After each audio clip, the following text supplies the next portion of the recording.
maraming tao nagsasabi na dapat gumawa ng mga bagong mga pelikula na refreshing at bagong premise. Pero yung ibang mga tao hanggang salita lang, hindi naman sila nagpipatronize ng mga ganung pelikula. Pero nandyan po kayo, yung mga katuwang namin sa pagpopromote. Maraming salamat po. Kayo po kailangan ng round of applause ngayong hapon ito. Maraming salamat sa press people here. We'd like to call, of course, the stars of KontraDiksyon, ang pinakamagagaling na aktor sa balat ng lupa dahil po sila po ay kasama sa aming pelikula. Walang iba po, bigyan po natin ng isang tumataginting na round of applause ang nag-iisang Jake Cuenca. Kamusta? Nandyan din po. Ngayon lang po kami ulit magkikita-kita. Nandito rin po, siyempre, ang nag-iisang between namin si Chris Bernal dito. Ayan. Ang tambalang Jake Cuenca, Chris Bernal, nandito na po sa entablado. Tatawagin din po namin si Katrina Halili. Palakpakan din po tayo para kay Ritz Azul. At ang aming monster in the house, si Paolo Paraiso. And I would like to mention the breakthrough performance of one Patty Chu. Come on over, Patty Chu. So dito tayo, pwede na siguro tayo maupo. Pero tatawagin ko na rin po, we'd like to acknowledge may second batch pa po kami siguro mamaya makakapanayan po ninyo. Nandito din po ang kambal si Kenny Tofi Santos ng PBB. Yan po. Tayo naman kayo. Yan. Palakpakan po natin. Nandiyan din po si Jane Joseph, yung singer. Yan po ang reporter natin sa KontraDiksyon. At syempre ang ating nurse sa KontraDiksyon, si Princess Velasco, na asambsasyonista yan. At syempre, nandito si Daddy Levi Ignacio. Ayan po, kumakain po tayo. Daddy Levi, yan. Isang batikang aktor po yan sa industriya. Kilala po siguro ng press natin. At sino pa bang nandito? Si Kian, yung ating bata nandyan. Kian? Okay, na nag-absent para sa inyong lahat. Okay, maraming salamat. Oo, anak nila, Jake at ni Ritz. Yung papers, may anak na kayo. May anak na kayo. So, thank you, Direk. Let's just hand the microphone to some of our cast members para sa ating pasa-pasa na ito.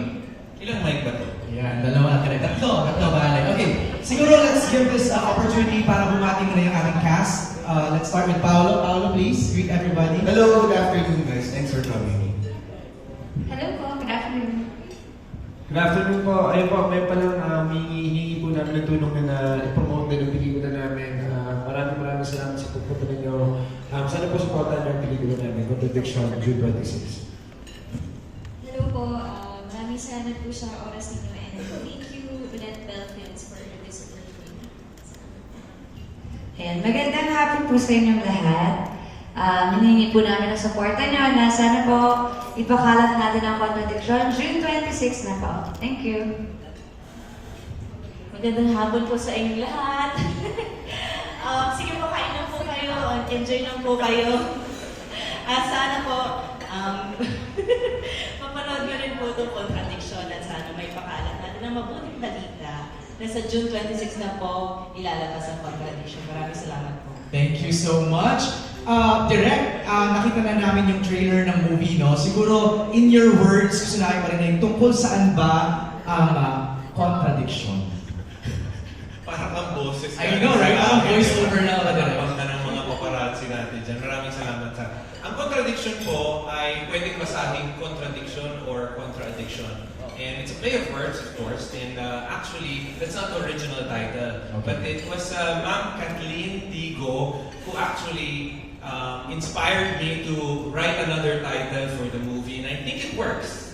And it looks nice, the font is nice, and it's a combination of powder and shabu powder and blood. So basically, the premise of the movie is if you get into this kind of addiction, you dabble with illegal drugs, you dabble with blood, you dabble with violence. So basically, it can be read either contradiction or contradiction. Now, a lot of people may ask me if it has something to do with the president. What I can say about it is it has nothing to do with the president. Okay. But at the same merit, it has everything to do with the president because the reason why this is a hot topic right now is because of the thrust of the government and the campaign against illegal drugs. That's right. So basically, Doon iikot. yes, ang and it's kwento. inspired by a lot of people telling me that the president right now is a man of many contradictions. I don't know if people know this, but one of the first budgets that he increased was that of human rights. And he usually would be criticized by human rights advocates and he would fire back. And that's no secret. So, isn't that contradictory? Right. So, but basically what we're trying to mirror here is what's happening in real life. So, Okay. what I'm very proud to say with all these actors is that in this movie, in this particular movie, there is no clear-cut villain. Every character here on stage has a merit. There's something good about them, and there's something evil about them as well, and bad about them. Sometimes it's just their choice, their life choices. And sometimes they're pitted into situations wherein they would have to make a judgment call. And let's hear it from the actors, yung kanilang mga role sa pelikula. Ritz, let's start with you. Your role, please. Ako si Karina dito, asawa ng character ni Jake na si Alexis. Isang mapagmahal na asawa at anak. At I'm sure magugulat kayo sa character ko. Hindi ko pa alam paano sasabihin, pero sana mapanood nyo. Sa unang mga eksena pa lang, magugulat na kayo.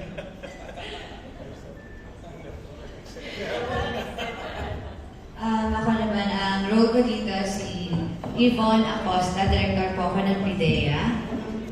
Magaling ako dito sa hand-to-hand combat. Nag-training ako.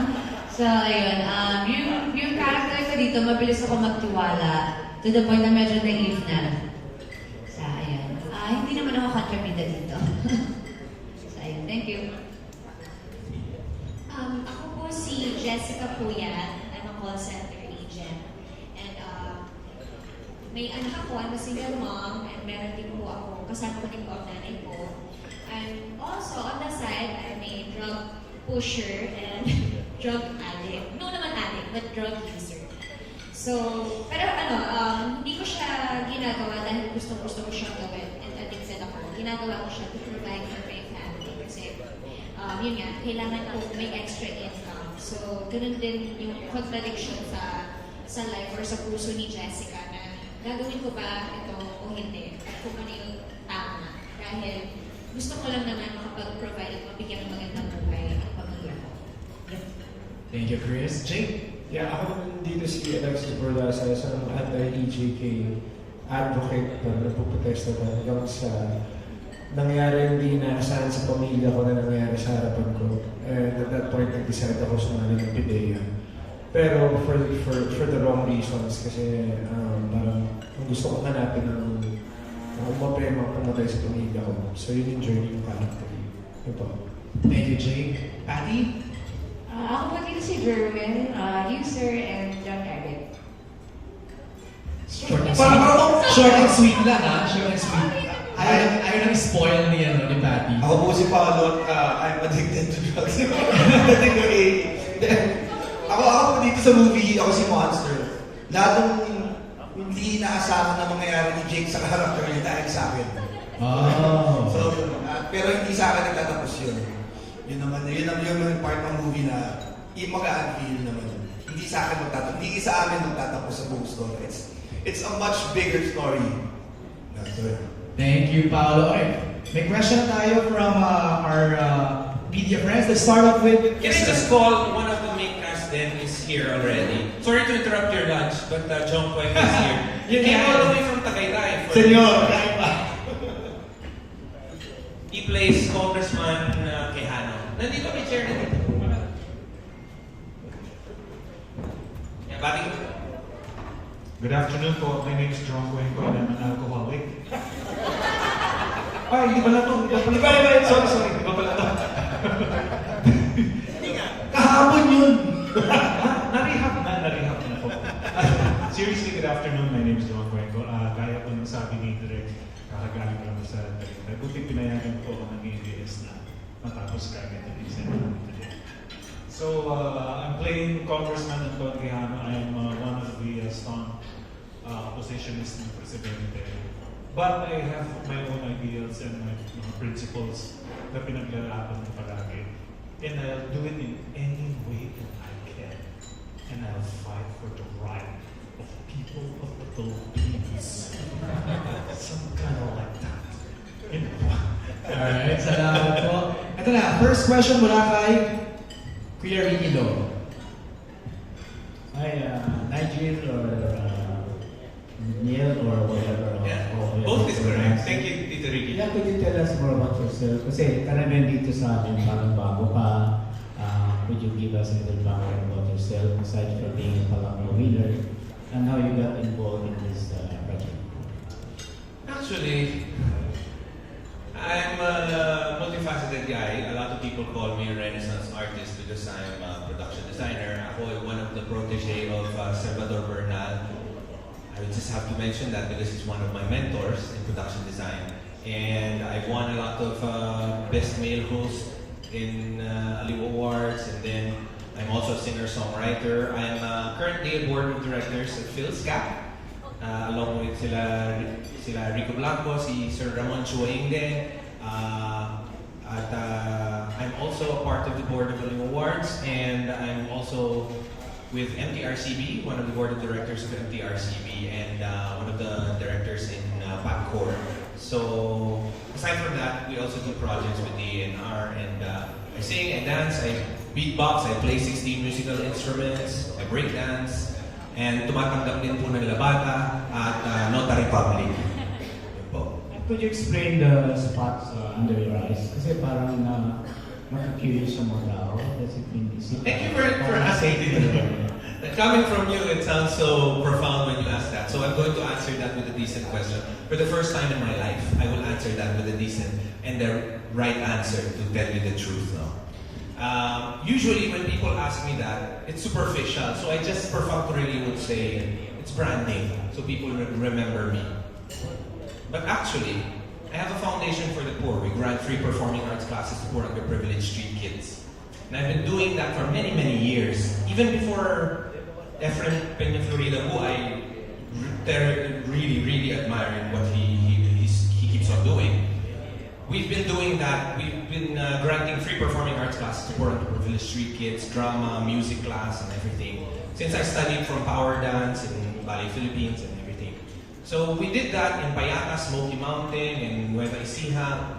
And so when I started doing that, I was giving them jobs already because they were getting really, really good in performing arts. So I started putting them in shows in Cultural Center of the Philippines. And as you all know, the Cultural Center of the Philippines and the quote-unquote highbrow arts of theater, they don't pay much. Why? Because the audience needs to step up in admiring all these people. So hopefully, this is an advocacy also for people to support theater. And so what happened was, sabi ko, nangyayari sa mga bata is pinagbabawalan ng mga tao, ng mga magulang nila, wag na kayong tumuloy dyan sa pagsasayaw, pagkanta, pag-arte, wala kayong mapapala dyan. So nakaisip ako ng paraan. I have to engage and I have to be influential in the same way that I was influential in the cultural arts in the Cultural Center of the Philippines. I have to be influential in the mainstream media. So in the mainstream film industry, television, broadcast industries. But syempre, ayokong lamunin ng sistema. So, these are eye blocks. Ang eye blocks po, kapag nilalagay ng athletes, hindi sila nasisilaw sa ilaw.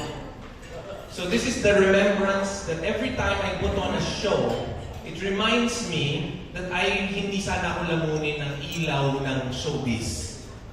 Kasi po, and then I engage in being a singer-songwriter, and my friend here, Cesar Batingal, would attest to that because my songs are usually being played in Pinas, in Wish FM. So yun po, naging singer-songwriter po ako. And then I kept on winning, writing awards, and then I met these wonderful people who believed in me. Si Dr. James Lee, si Ramon Chuaing, and si Ma'am Kathleen Go, who's our associate producer as well, and si Peter Chan, who's so now, I want those kids to have a livelihood in the main industry. Okay, one more question for the members of the cast, from Jong to Paolo. What's your take on the president's anti-drug campaign? Me personally, I'm all for it, because whether we admit it or not, in one way or another, affected tayo ng dahil kung hindi man kapatid, kamag-anak, isang close natin, ang naapektuhan ng drugs. Kaya pagkagaya ko, meron ko akong sabihin na natin malapit sa akin na naapektuhan nito. Kaya ako okay sa akin yun eh. Sana na matulungan pa natin yung mga iba pang hindi pa na-reach ng program ng Presidente na sana kung hindi man sana walang masyadong violente mangyari. Pero kung yung totoong rehab na minanasa ng Presidente at ng gobyerno, ma-reach natin yung mga tao affected by drugs. Sa akin, I'm all for it. Kinakabahan po ako, feeling ko nasa beauty pageant ako. Bumilistip ako ng puso ko. Tsaka medyo sensitive tong... Oo, world peace po tayo. Pero honestly, para sa akin po, totoo, kinabahan talaga ako, bumilistip ng puso. Para sa akin, ang take ko po is, para sa akin bilang mga Pilipino at may presidente tayo, mas maganda siguro kung mag-unite tayo kung ano mas maganda at pinakatamang gawin. And lahat ng bagay, maganda man yan, lahat ng mga bagay, basta sumusobra, mali na. So ang abuse, parang kailangan natin siyang, para sa akin, kailangan natin siyang ihinto, kailangan natin siyang ayusin. So for me, kung ano man po ang decision or ang gusto ng ating presidente, ako po, susuporta ako kung ano yung sa tingin ko tama. I think so. Ako din kinabahan eh. Oo, Diyos ko, kakatapos pa lang ka naman Pilipino. I supported President Duterte sa anti-drug campaign. Siyempre, di ba ang dami ng mga news ngayon na ang daming, yung nakikita natin yung effect ng drugs sa mga tao. Kaya ako, so yun na lang, hindi ko siya papahabahan basta support tayo. Thank you. For me, siguro, I'm not gonna take any side, or can I just say that I'm in the middle? Because yung itong pro, I can say that I understand the lives of people who use drugs. Because sometimes may mga pinagdadaanan sila, or I'm not like 100% pero since I got this role of Jessica Puya, somehow, may mga tao talaga na kailangan nilang gawin to para mabuhay or para makapag-provide sa family. May mga trabaho na hindi natin gusto pero kailangan natin gawin. So somehow, naiintindihan ko yun. But also, naiintindihan ko rin yung side ni President Duterte. It's because, tayo mga Pilipino, we have to be disciplined. Kailangan natin talaga ng tapang at ang presidente lang ang makakontrol sa atin. So somehow, can I just say that I'm in the middle? I'm pro and I'm against. Sorry! Pro-con. Jay, your turn. Ako, bilang Pilipino, bilang presidente natin si Duterte, kailangan natin sundan ng administration. Doon lang ako, kumbaga, he's the president, ito yung batas, ito yung mga nangyayari sa panahon ngayon, at kailangan natin sundan yun. Sa totoo na, aminin ko, ako wala naman po ako talagang wala po akong masasabi about it kasi hindi naman po ako bumoto. So wala akong opinion whatsoever. Hindi rin nakatulong sa cause, hindi rin ako naman nakabawas sa cause. So for me, kung sino man na nakaupo bilang Pangulo, ito ang batas, ito yung gusto mangyari ng administrasyon, kailangan natin sundan ng bilang Pilipino. So, yun lang po. For me personally, I think the addicted people have to be rehabilitated. They have to be helped. The dealers have to be jailed. That's just it. Simple. For me, ako kasi medyo apolitical na tao ko eh. Kasi madami akong kilala sa mundo na yan. Medyo So ako, ang tingin ko dyan, it's tama si JK. Parang pa-agree ako kay JK. It's kung sino yung kapitan ng bansa natin. Kung ano yung advocacy niya, yun yung paglalaban niya. Kaya kung naging presidente si Grace po, iba ang kanyang ipaglalaban. Diba? Hindi, it may not be war on drugs, pwede iba. Socio-economic naman ang kanyang target. It would be the same passion, it would have the same effort. So I think that's ito dahil yung presidente at war on drugs ang kanyang priority. Yun yung tatanggapin na lang natin. Pero sana, bilang mamayan naman, dapat on guard din tayo sa mga mali na nangyayari. We have to be vigilant also, and we also have to fight for our rights. And ang gobyerno nagtatrabaho para sa atin, hindi tayo nagtatrabaho para sa gobyerno. Thank you. Thank you, Tito Ricky. Next question mula kay Rose. Kay Jake muna. Jake, marami ka na nagawang movie. Anong difference nitong contradiction sa mga past movies mo? Anong bago na makikita din sa'yo dito? Ang bago makikita sa akin dito, una-una yung casting. Sabi ko, ito yung pagkakataon na hindi tayo mapapanood ng tao yung napapanood nila sa TV. Kumbaga ngayon na kami pinagsama-sama mula ABS kan GMA. First time nila makikita yung ganitong klaseng casting. So doon pa lang is something of a first. Para first time kami pinag-partner ni Chris. Kahit taga-ABS kami ni Rich, first time namin pinag-partner din. Si Paolo, everyone taga-GMA, yung Katrina. First time namin nag-partner ni Paolo. Saya. First movie ni Patty. First movie ng Universal. Na maraming firsts, pero feeling ko tulad yan sabi ni Direk, socially relevant din yung topic na pinag-uusapan eh. Pero bukod naman sa pagiging parang socially relevant yung topic, entertaining din yung pelikula kasi isa itong action film, action drama film. So, bukod sa may matututunan ka, may entertain ka pa sa makikita na visually sa pagdating sa pag-arte. So, yun po, sana po, June 26, quarta na po. Galing!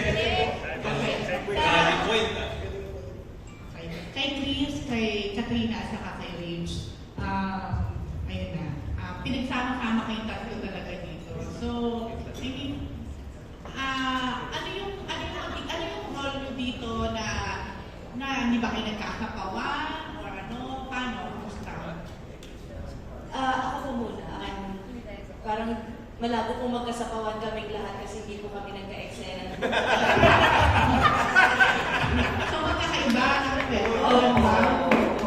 Parang ang ka-eksena ko lang po dito si Jake and Paolo. And Tito Levi. Ayun po. So, lahat kayo may kaugnayan kay Chris, yung kay tatlo. Ako po, connected na connected. Pagkasawa ko kami dito. Okay, then si Chris. Noong una hindi ka, ayoko mag-spoil masyado, pero noong una, well, hindi pa kami magkasama ni Jake dun sa first parts of the movie. But, yun, magkakasundo din kami. For some reasons.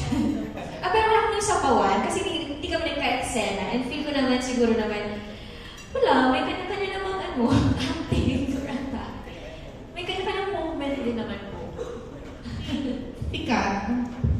Sama kami. Yun na nga, hindi kami nagsapawan. Walang sapatan. So, hindi ka kontrabida dito. Anong basically role mo dito? Marami akong sinapak dito. Hindi nga talaga kami nagsapawan kasi hindi talaga kami, parang nagka-eksena ba? Hindi, wala din. Nagkikita lang kami sa shooting. Pero hindi kami nagka-eksena. Nagka-eksena ko si Jake, madalas. Si Arnold, si Congressman, ayan. Sa PDEA kasi po ako eh. So, ayun. So, ito, kakaiba siya kasi, action. Di ba hindi naman ako nag-action sa TV? Matagal na yun, Darna. At saka action lang yun sa Darna. Walang training. Ang training nung sa set lang. Tapos, parang hindi ko nga alam kung tama yung mga suit ako dito. Pinag-training ako na direct. So, ayan. So, sinasabi magaling ka ba? Baka naman, kasi si Christine siya kasi Ann Curtis, magaling. Yun ang ako, iniisip ko ko, panahihiya ako. Nakakabash. Kalitaan niyo ako Huwag niyo naman ako masyadong i-judge. First time. Action ka pala talaga dito, madama. Kinabahan actually nung in-offer sa akin ni Direk. Hindi ko tinanggap. Sabi ko, Direk, feeling ko, meron tao para dyan.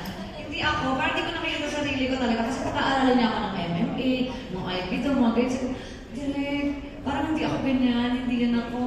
Pero sobrang buo yung tiwala niya sa akin na naniniwala ako na kaya mo. So nahiya ako. Sige po, mag-attend ako ng training. Tapos ayun, sana po okay naman, Direk. Actually, I just want to brief the people because I think you're not aware of the main premise of the film. The main premise of the film is, it's a rather controversial premise. Jake is a human rights activist who turned into a PDEA agent, who is a vigilante by night, and who teamed up with a drug user and pusher who pushes drugs at high-end institutions and at the call centers. So in and out of itself, PDEA, human rights activist na naging PDEA, controversial na. PDEA, na vigilante killer by night, controversial lalo, na nag-team up pa sa isang user at pusher sa call center. So yun po ang premise namin. Saya, di ba? So para malaman po ninyo where you can place them. Kasi si Katrina is from PDEA, Director Acosta. And the reason why we casted her is because I don't think there's an actress who can fit the bill, who has that same stature. Kasi ang uso ngayon, di ba, Daenerys Targaryen na, yung mga ganun, strong female characters. That's why we have Grace and Katrina and Briggs. These are strong female characters and they can portray strong female characters then with gravitas. So, yeah. Ang complex pala ng character ni Jake, no? Parang direct na parang Yes. And I think it's only Mr. Jake Cuenca who can do this, honestly. Who can do this role. Parang kinakwento pa lang ni Direk yung premise na babalik na ako sa character ko. There's one scene that you have to watch out for Jake Cuenca. This is one scene. Hindi ko talaga siya kinat. It's a long one-er take of just Jake Cuenca's face. I'm sure the girls would love the face.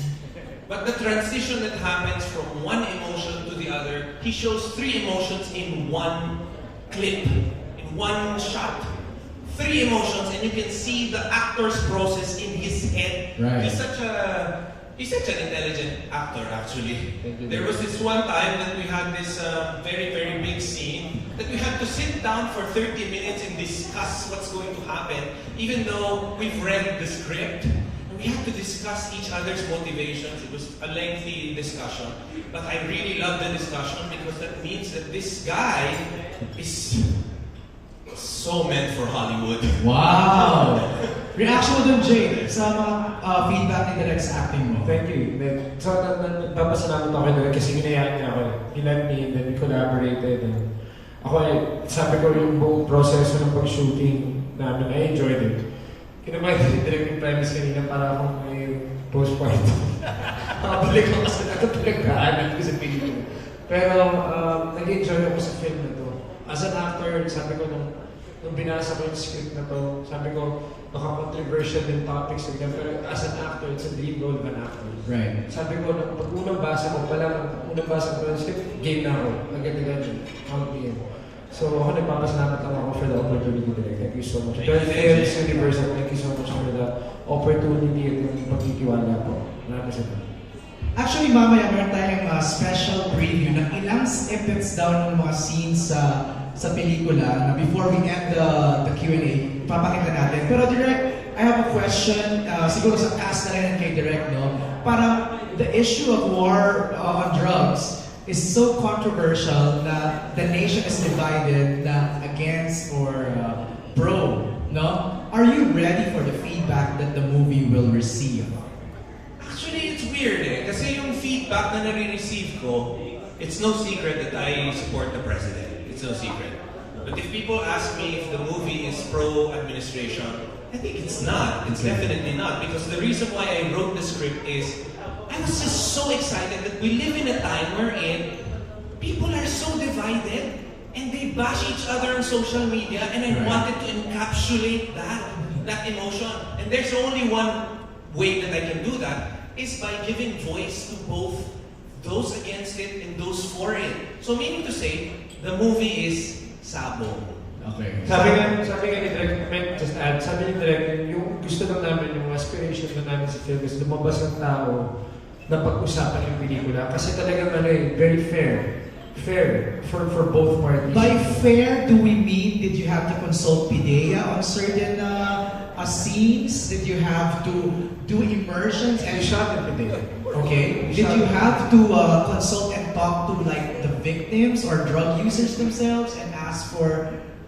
Actually, fascinating enough, we have drug rehabilitating patients who graduated who are in the movie. Oh, wow. May patients at may Pidea din sa set. Right.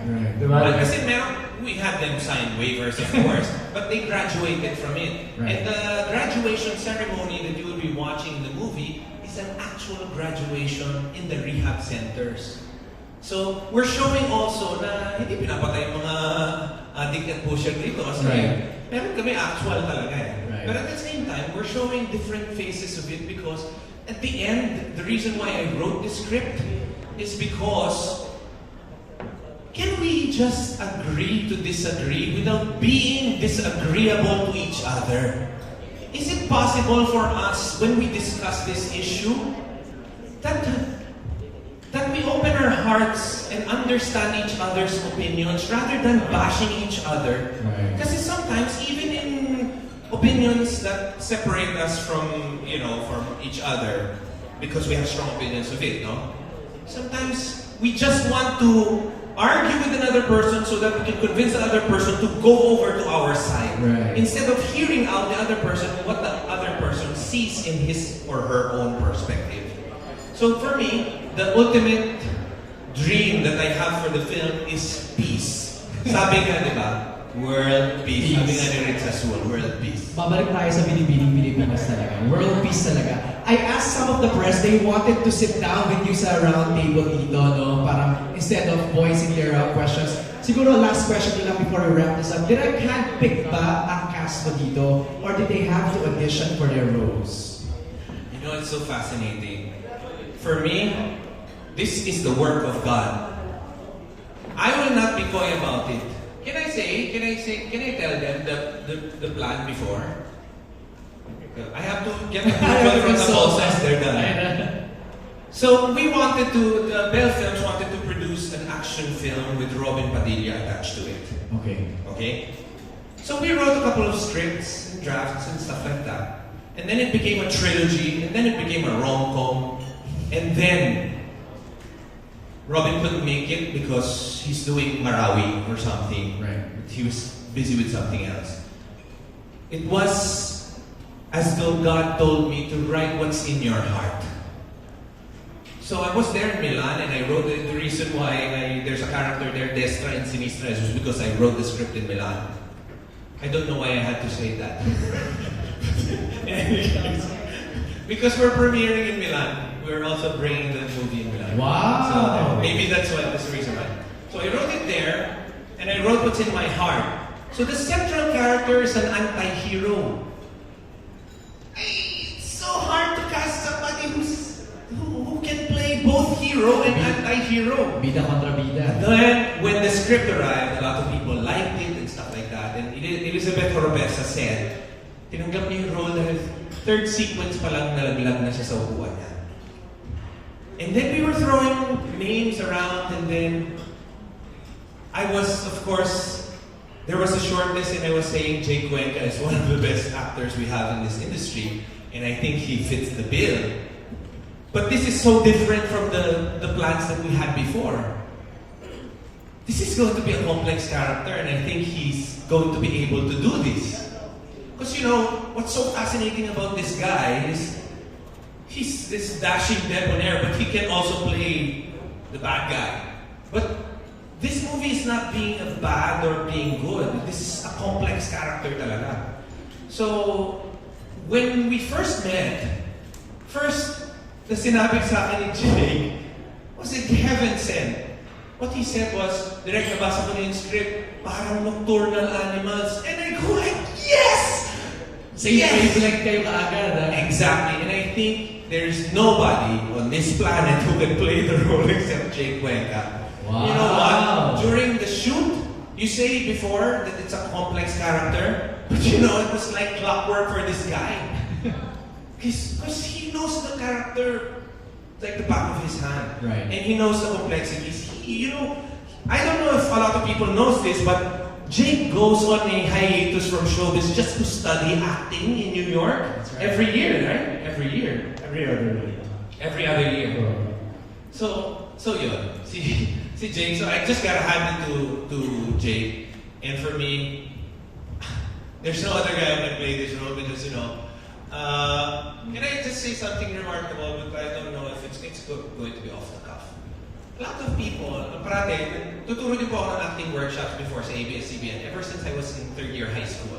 It was with sila Ma'am Beverly Verhel pa. Parati ko sinasabi sa mga aktor ko na wino-workshop, bawal maging pangit. Ang ayaw maging pangit, pangit. So meaning to say, ang mainstream industry kasi natin is all about looking good in the camera, playing to the camera and stuff like that. Jake Cuenca has the looks.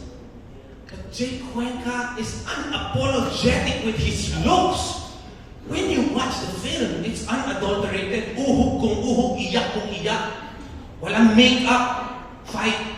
Ganon si Jake Cuenca. I can extol the guy for so long because I think, you know, it was really God sent that he was doing this role for us. So yeah. Thank you, Direk. Congrats ha, doon pa lang Jake ha, sa excitement namin to see the film. And speaking of, we're gonna play some scenes. We're gonna play some scenes from the movie. Let's watch this.